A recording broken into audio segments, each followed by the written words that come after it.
আমাৰ প্ৰচেষ্টা হ'ব যে আমি সকলোৱে লগ হৈ বড়োভূমিৰ প্ৰগতি, শান্তি আৰু সকলো শ্ৰেণীৰ জনগণ, বড়োলেণ্ডত বাস কৰা সকলো শ্ৰেণীৰ জনগণৰ শান্তি, প্ৰগতি আৰু সমন্বয়ৰ বাবে কাম কৰা। অহা 2 এদিনতে BTCৰ নৱনিৰ্বাচিত EM সকলৰ লগত আমাৰ মন্ত্ৰীসভাৰো বৈঠক হ'ব আৰু আমি সকলো প্ৰকাৰে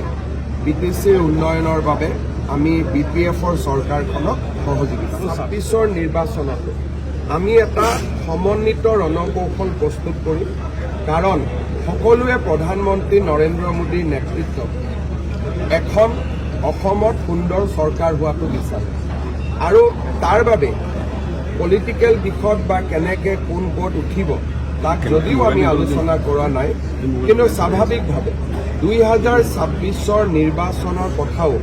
আমাৰ নিশ্চয় মনত আছে, আমাৰ নিশ্চয় চিন্তাত আছে আৰু এই বিষয়ে মই ভাবোঁ যে ডিচেম্বৰ, জানুৱাৰী মাহৰ ভিতৰত আমি আপোনালোকক এটা সুন্দৰ প্ৰতিচ্ছবি দিব পাৰিম আৰু এটা কথা মই ক'ব পাৰোঁ যে গোটেই কথাবোৰ ইতিবাচক হ'ব, গঠনমূলক হ'ব আৰু ভাল হ'ব, ইয়াত নিগেটিভ একো নহয়।